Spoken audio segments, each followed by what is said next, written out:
Welcome to the VET S.O.S podcast. Remember, don't drown in the sea of transition. Grab the VET S.O.S Lifeline. VET S.O.S is brought to you by the Who You Know Network and is a proud member of the Parade Deck community. We can also now be heard on Reach Across America Radio on Thursdays at 4 p.m. Eastern. You can find Reach Across America Radio on the iHeartRadio, Odyssey, and TuneIn apps. I'm really excited today to have Mike Ware from Veterans Last Patrol with us today. This is not your normal transition program. This one is special and provides an amazing service to our brothers and sisters. I really can't wait to get into this conversation. I'm really excited about this one. It's great to be back and see your smiling face, Keith. How you doing? I'm doing good, Sean. It's great to have you back. Finally, you're done malingering. We were about to call you AWOL for a bit there. But no, it's great to have you back, brother. I know Eric enjoyed filling in for you, but yeah, he's back to normal life doing his thing. It was very interesting to actually watch some videos of the podcast that I'd not been a part of. It was really, really strange to see, but so happy that we have such a great family and people willing to cover when we need to. So let's jump right into this. We got Mike Ware with us. He's a retired Air Force fighter pilot and airline pilot. He is a published author and motivational speaker. Mike is an active volunteer serving as an ambassador for Veterans Last Patrol in Spartanburg, South Carolina, and Forever Young Veterans in Collierville, Tennessee organizations. Additionally, Mike is a hospice volunteer in the Veteran to Veteran program. He and his wife, Suzanne, have been married 47 years. Congratulations. Have 3 children, 10 grandchildren, and something I can definitely identify with. He loves golf, but it does not love him. How you doing today, Mike? I'm doing absolutely marvelous. How you doing, Sean? Oh, really good, really good. My uncle tells me I play Army golf. Left, right, left, right, left, right, so and I'm no stranger to the woods. I do a lot of camping. Yeah, that's my game. I can shoot. Well, I won't tell you what I shoot, but anyway, I need bigger scorecards most of the time. There you go. There you go. That or somebody walking the rough and just throwing your ball back in for you as you get down there. Go. Makes a world of difference, doesn't it? Oh, yeah.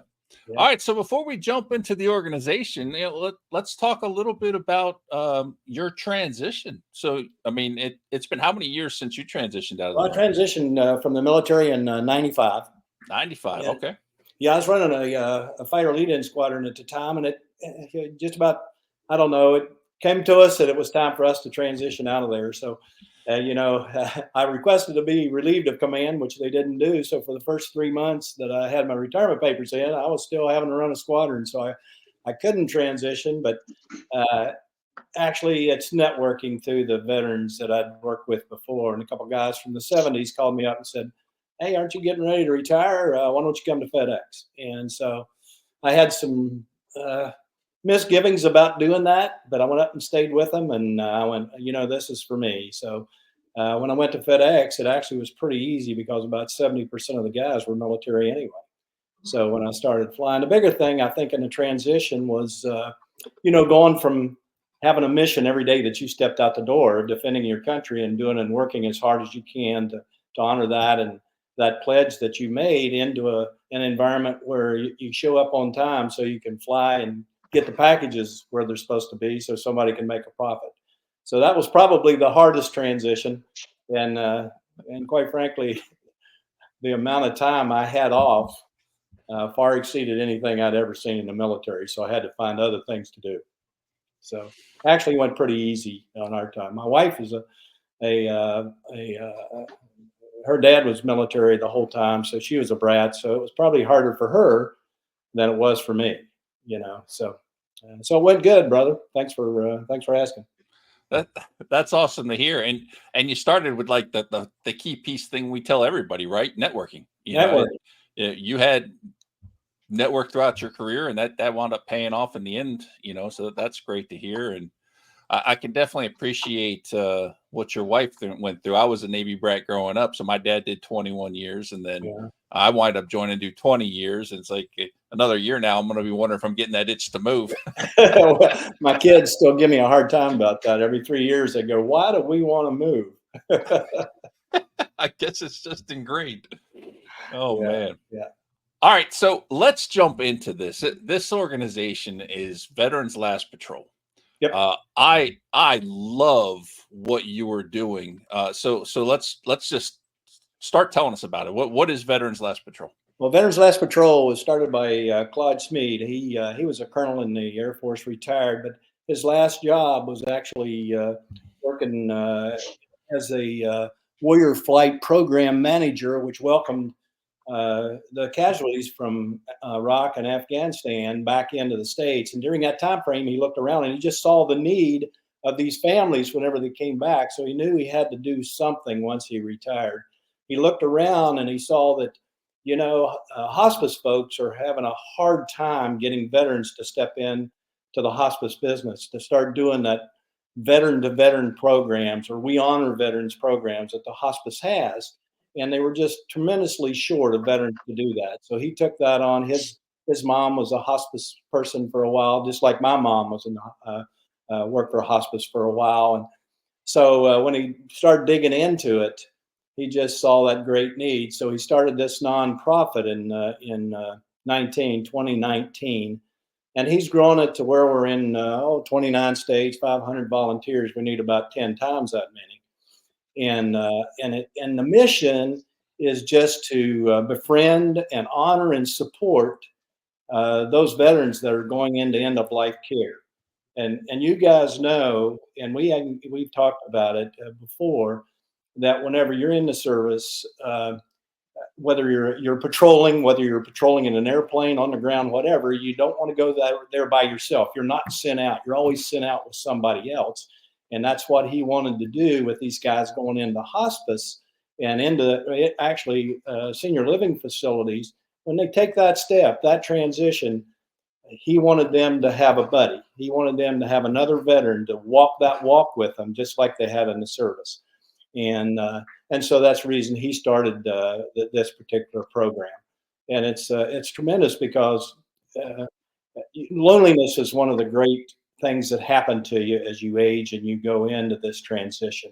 Because a lot of these guys, World War II veterans, most of their friends are gone. A lot of their family's gone. Some of them have nobody to do that transition with. So we just make sure that they're not walking that transition by themselves.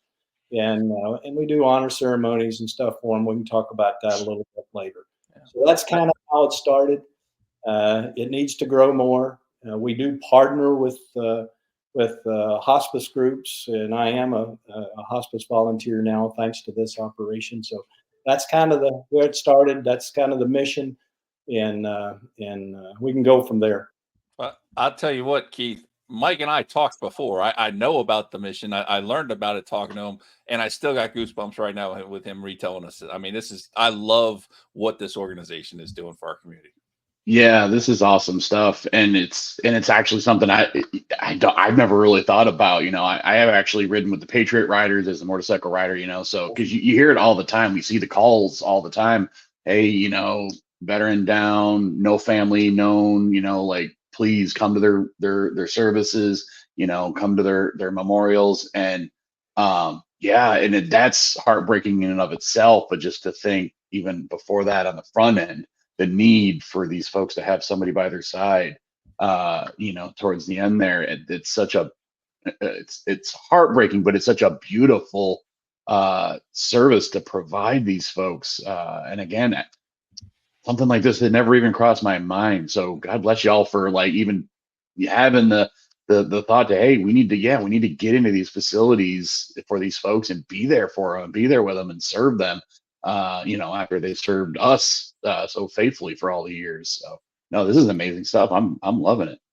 Well, it's not just the veteran too. A lot of times the family, they don't know what to do. The hospice folks that work with them, they don't understand veterans. So if there's no veterans in there to say, hey, this is the reason this guy may be acting this way. And there's a lot of things, and I got 1,000 stories, but it's amazing whenever hospice groups show up for our honor ceremony we give these guys, and it can last from, depending on what the situation is he bedridden, is he not, how it can go up to 45 minutes, and it just shows his service. And these hospice folks are standing around going, we had no idea. And so that's another benefit of this program is, I ran a training program for 1 hour for a hospice group, and just talked about veterans to all their volunteers and stuff. And they go, we wish we would have known this at the front end, you know. Yeah. So anyway. So let's jump into before we get into the honor ceremony, let's talk about the annual honor ride, since Keith said he's done Oh riding. yeah, Some of Keith, these. get your motorcycle ready, brother. All right. Let's do September it. 21st this year.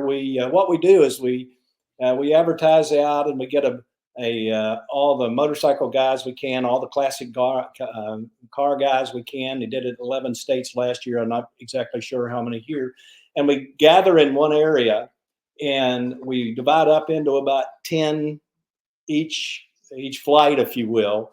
We have a lead car, we have a car behind, and what we'll do is we'll go and we'll visit 3 senior living facilities. We'll pull up out in front in the cars or in the motorcycles, and for 20 minutes we'll just talk to the veterans. We'll present some stuff to them. We'll present a thank you to the senior living facility for what they do, and it's amazing when you get not just the veterans out there, but you'll get the other people that are in the senior living facility will come out, and half of the ladies there may have been married to a vet, or may have been married to somebody who had motorcycles, and they're just as excited as everybody else. But we just thank them for their service, and then we'll go and we'll go to another facility. So we'll do 3 in each one. We're doing, I think it's around 50 facilities upstate South Carolina, and a bunch more elsewhere. Once again, that happens on the 21st of this year, and it's so much fun. I've been a lead car. I tell them my Lamborghini's in the shop, so I have my minivan when I go there. It's kind of embarrassing, actually, for a fighter pilot. But that's what it's, needless to say, I don't park anywhere near where they park. But it is just so touching to see that stuff. And this is another area you wondered. We kind of said it's different from, you're talking about transitions from the military to civilian life. This is a perfect opportunity for some of those guys to feel the love of all this, just like I'll talk about the other aspects of what we do for those people that are just coming out of the military. I think we should put flames on the minivan. I think that really. Oh, that would look good, wouldn't it? Right. I do put a couple flags on it to let them know. There you go. So I know we normally give you the opportunity to talk at the end about like how do we get in touch with you, this, that, and the other. But with this, I want to strike while this iron is hot. So okay. How do people find out? Where do they go to find out more about this specifically, this annual honor ride? Right at the website. On the website, Claude's done an amazing job with the website. It's got everything. So that veteranlastpatrol.org. I mean, you can go there, you can sign up there, you can see there's 4 or 5 different meeting points this year where you go and what you do. And once you get there, you sign up, they print t-shirts right there for you, give you some t-shirts. There is a sign up. That's one of our fundraisers. You can, people can go on and just donate to that if they want to, and do that kind of thing. But if they want to ride, man, it is a fun time. Everybody has a blast, Check that out. Yeah. You feel like you've done something. But website's where to go. It's got it, and you can get and if you don't, call the numbers that are on there. I'll be glad to give you mine. They can call me. That's awesome. Oh man, I love everything about what you guys are doing here, and maybe it's just because I'm getting older now and starting to, I'm in the second part of life here. Starting to think about some of those things. It's not something you necessarily think about when you're young and dumb and just getting started, and it's this is fantastic. Well, let's jump into the honor ceremony piece. So what's that look like? First of all, I want to address one thing you said here. I'm 73, and some of these guys call me youngster, so that's the reason I, when you're talking, nice. we just presented 4 shadow boxes to 4 World War II veterans in Memphis the other night, and there was 2 102-year-olds. Well, one guy just turned 103, 2 99-year-old guys, and all of them as spry as we are. The 102-year-old guy's upset because he bought a new mower and they wouldn't give him a long-term loan.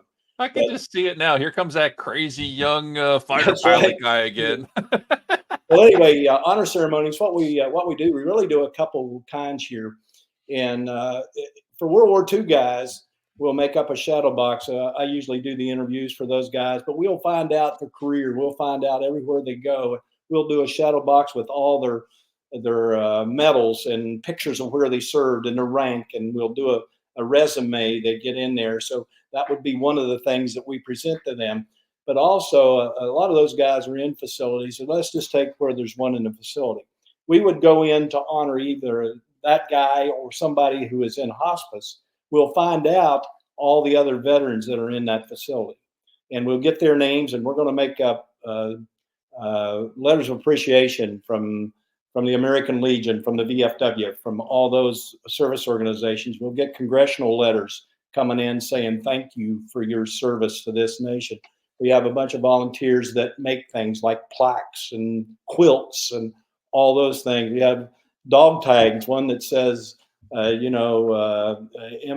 POW, and an American flag that we put around their neck when we honor these things. So it goes about, if it's somebody who is in those final stages of hospice, we'll keep it fairly short.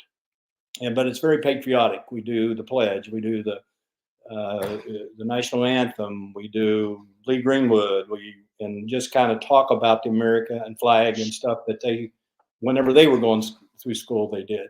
And we present all these things and just make sure they feel honored, because a lot of these guys, none of the World War II guys the other night had ever been presented their medals. That was the first time.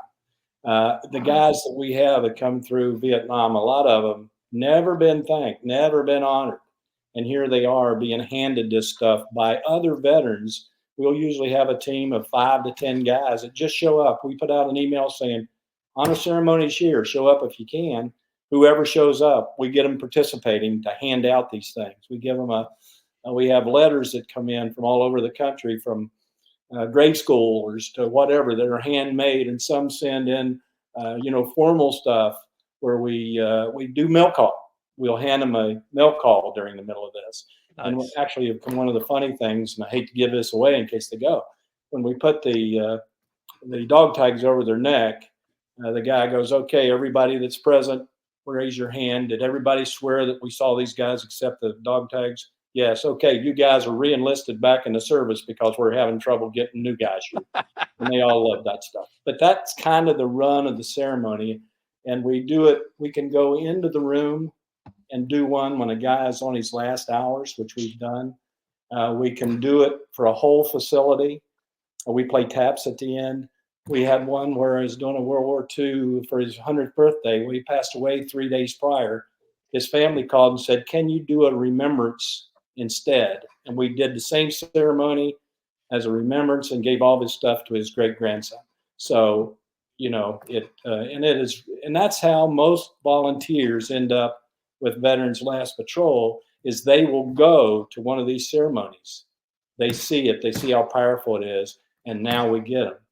And the other part of that is one of the reasons we try to get them in there. Once they become a volunteer for us, we will see if they can volunteer for a hospice. Now, a lot of people can't do that. A lot of people can. So if they can, we will connect them with a hospice group. So now they can get in that volunteer to volunteer program and go on. So that's nice. One of the HC is one of the big recruiting tools for us. That's awesome. I really like that. Yeah, and it's just funny. I can't help but think of my father right now. What all these talks, because he's getting up there in age. He's a, Vietnam vet, 2 tours, Marine Corps. That classic guy. And it's funny, even thinking of hospice. Like he told me, don't even bother trying to put me into a nursing home. There's not one that can hold me. And it's true for him. He owned an alarm company, so he can actually bypass any and all the security features they have in those buildings. But it's just, it's so I'm getting goosebumps, even choked up just thinking about this kind of stuff, because I've been on the Patriot Guard rides and getting to see that, but you guys take it to a whole nother level. This is we actually have Patriot Guard guys that volunteer with us and do this. Yeah. And we go into homes and do several. In fact, I can give you a couple stories of those, but a Vietnam vet, Marine. I'll just tell you a story real quick. He's up the ways. They asked if we'd come up and give an honor ceremony for him. We said, sure. And I was in charge of doing that. So I go up there. He had 10 kids. Only one showed up. He's 77 years old. He was when he said caisson, I thought immediately the 77-day siege, but it actually turned out to be Hill 861 and 881 a year prior. But whenever we showed up there, it's amazing. The Patriot Riders showed up. The Marine Corps League showed up. We had a couple chaplains show up, but all the hospice team showed up. And when he come in and I mentioned caisson and started talking, he started talking about what he did. And it was amazing how he shared with these people. And the hospice folks knew none of it. Yeah. You know, but we went through that. But there you see, here's a guy who has a lot of family. But there was only one or two that was interested for his Vietnam service. So anyway, don't get me talking about stories. You'll be here longer than 30 minutes. Sorry. So is this, does it have to be in hospice? No, it doesn't. Hospice is kind of our focus because that is truly their last patrol.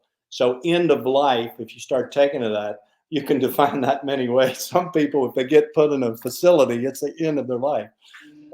So no, we do a lot of honor ceremonies. We have a program where you can adopt a senior living facility that's close to you. And you just go over there and have coffee with the veterans and talk to them and get their stories, get them talking about their stories and those kind of things. So we will go in, if somebody does that, then they'll set up a honor ceremony for the veterans that are in there. So even though nobody's in hospice, we'll go in there, we'll run a 45-minute or an hour program for them. And we'll honor each one of those 7 or 8 or 10 veterans that are in there and present stuff to them. And if they can't make it to the ceremony, then we take their stuff and we'll go to the room and we'll go into the room and just thank them for their service and do that. So it's not just hospice, but if we can find that somebody is going into hospice, and with HIPAA stuff, sometimes that's very difficult. I found out the other day, I was in the elevator visiting a guy in a hospital, and a lady gets on and sees my cap, says, "What do you do for veterans? My husband is going into palliative care." Well, he ended up going into hospice before. That's how I found out. So Claude Schmid was over there that afternoon checking on him. So it's not just hospice. And that's the reason it's so critical, I think, that we can use some of the guys that are just coming out of the service, is because, they faced a lot. They were carrying a lot of burden. If they go in and they talk to these guys that have been to Vietnam, that have been through the desert, that have been World War II, Korea, they can start to relate. And maybe they'll have a conversation that allow them to take some more steps forward. And that's the reason I wear my hat everywhere I go, is I want those guys to come up to me at Kroger or wherever and say, "What's Veterans Last Patrol?" Or, "I see you're Air Force veteran." And as soon as they say that, I go, "You a vet?" Yeah, and maybe that conversation we're having in Publix will change his tune and maybe get him stepping in the right direction. Yeah. Now I gotta. So I love this, and I already want this to be nationwide. So I know. So I'm just curious, like, for any of our listeners or viewers that are tuning in, like, how if maybe they're out in California and they're like, "I want to start like a chapter or whatever we want to call it out here." What do they do? How do they run with this? Come to the website, and once again, there's a volunteer, if you will, a volunteer place there where you put your information in. And the nice thing about it is they don't inundate you with volunteer stuff. They don't inundate you with emails. What they do is they put you on a list. They will personally contact you, me, Claude, somebody will personally contact you, and we will assist you in any way we can. Once you become a volunteer for us, now we can send you stuff where you can hold your own honor ceremonies. Yeah, we do need, if you will, captains of that stuff to find these guys, to go and honor them. And then networking with the hospice folks too, they can plug in. But you also we plug in with all the other veteran service organizations, So we have a lot of things, because we'll send out an email said, "Hey, there's going to be an honor ceremony at this location. Who's available?" You don't have to RSVP. You don't have to do anything. You just show up. And so we set those up. I just went through and briefed Murfreesboro, Tennessee, Franklin, Tennessee, major organizations there to try to get chapters set up there. We have one trying to get set up in Memphis, where we presented this stuff with the other night. So if you go to the website, you put your desires on there, somebody will be contacting you in a heartbeat. And I think you'll love doing it. Now, one other thing we try to do is we have a 3-level program with the hospice units around too that they can sign up. The first is free, then for minimal money, quite frankly, there's other 2 steps. And we will see if they have veteran volunteers already. If they do, then we want them part of us so we can start sending and supporting them across the nation. And so we can do that way. So once again, go to the website, take a look at it, or, you know, if you put my stuff on here or on your stuff, we will contact you in a heartbeat, because we would like to expand even more than 29 states. Because, you know, like, get me talking, 20,000 vets enter hospice every year. 90% of those are going to be in a facility, unlike 50% of the normal people going in. So we want to find them all. We want to find the guys that are going in, but also the people are, and where do we do that? From other veteran volunteers. You know, our volunteers find guys all the time. So love it.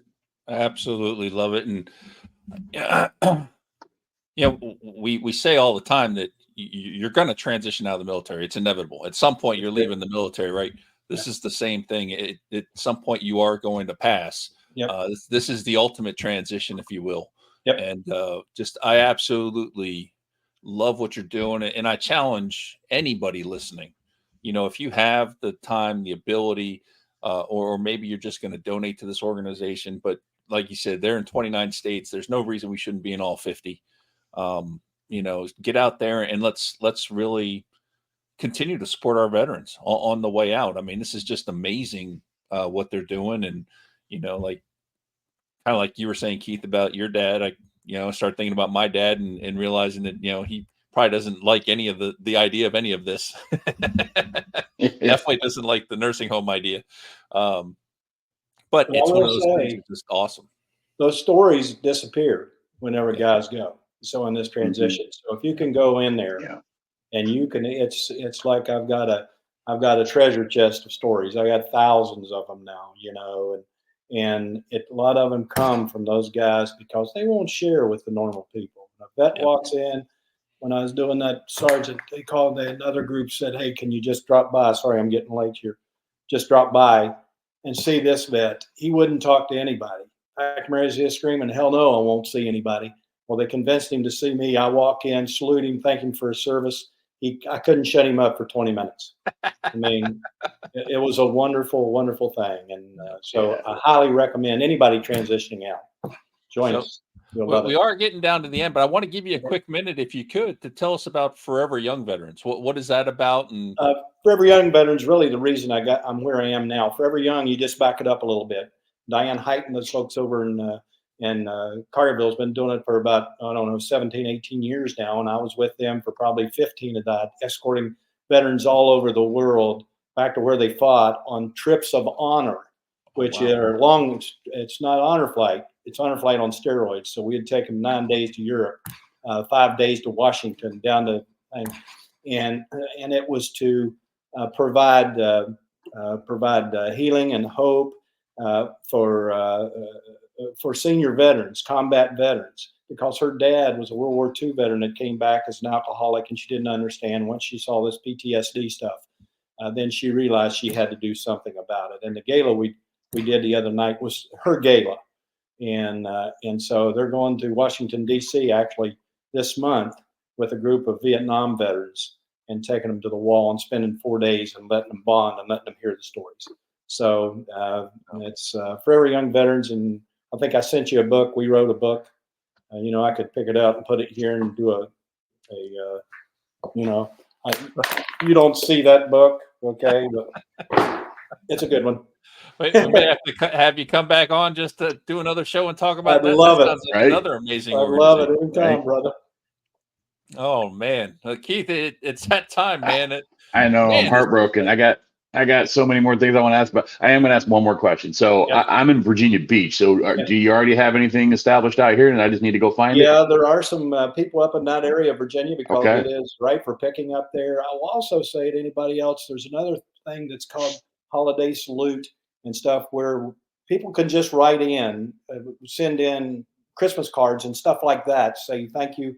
We got 77,000 last year, and we sent them to 11,000 veterans. So, but it does take money. So if people would like to give money, we're all about it. There you Because go. we have to ship that stuff and we have to do that stuff. So it's not easy. Absolutely. Yeah, no, this is amazing stuff. All right, Mike. So we are at the end. It breaks my heart to have to close this out, but one more time, what is the best way for folks to get in touch with you should they have any questions about any of the things we've been talking about today? Through the website by far. If you go on there, Veteran Last Patrol, we only have one paid employee.